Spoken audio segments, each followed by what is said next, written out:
everyone, it's Marissa with BumblebeeApothecary.com, and today I'm going to take you along as we move into weeks 8 and 9 of introducing solids to our baby using Dr. Natasha's baby gaps.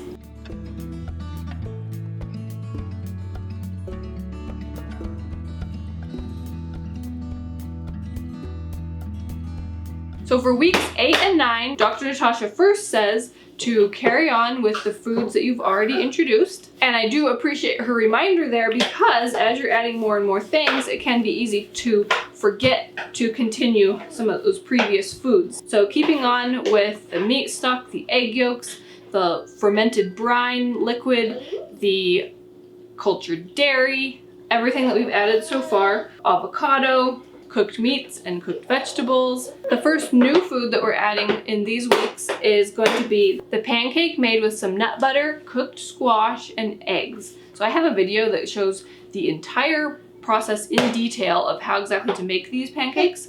So I'm going to link that down below if you'd like to check it out, but I'll be making some for him as well in this video. So I will quickly show that process also. She says to fry them gently in ghee, coconut oil, or any animal fat that you rendered yourself, so like tallow, lard, anything like that. So for the nut butter that you use to make the pancakes, Dr. Natasha is very specific. She says to use almond butter or hazelnut butter. I like to use almond butter. This is homemade almond butter that I first fermented the almonds first and then made into almond butter. And I have a video where I go into how to do that whole process, and I'll link that down below so that you can find it easily and watch it. But I really like to do that. I really recommend it because nuts are one of the things that are harder to digest in all the different foods, and they have a lot of anti-nutrients in them.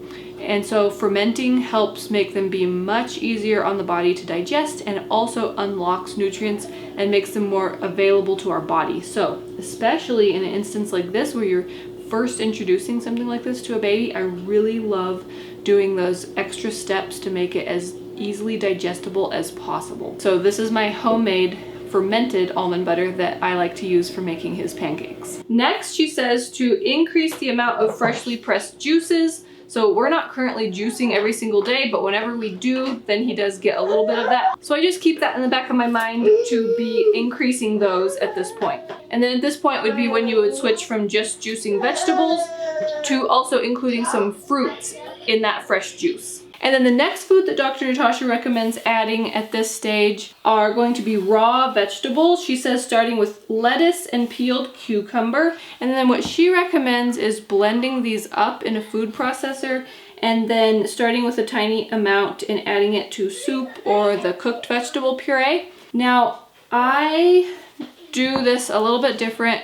I kind of go with what my kids are at and what I feel like they're ready with as far as raw vegetables. I don't rush with raw vegetables at all. So what I do is I first introduce fermented vegetables because fermented vegetables are raw, but since they're fermented, they're pre-digested, and so they're much easier to digest than just plain raw vegetables. So I start with tiny little bits of sauerkraut, tiny little bits of fermented carrots, all shredded very, very small.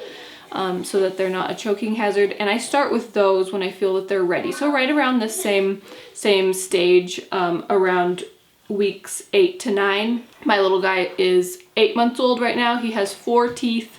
So he's definitely not ready for big pieces of raw vegetables or chewing raw vegetables like that. But I go ahead and start with the fermented vegetables. And then much later, you know, way later down the road when he's ready to actually chew raw vegetables, then we will introduce those. So that's the way I do the raw vegetables for my kids.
So that is weeks 8 and 9.